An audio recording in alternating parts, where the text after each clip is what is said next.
নাটক পরিবেশন করবেন।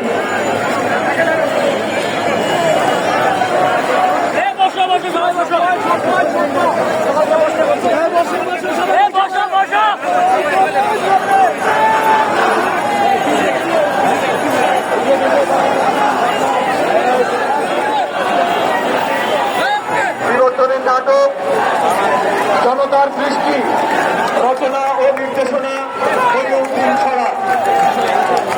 আপনারা যারা মিছিল নিয়ে এসেছেন আপনারা সেখানে দাঁড়িয়ে পড়ুন, আপনারা সেখানে দাঁড়ান।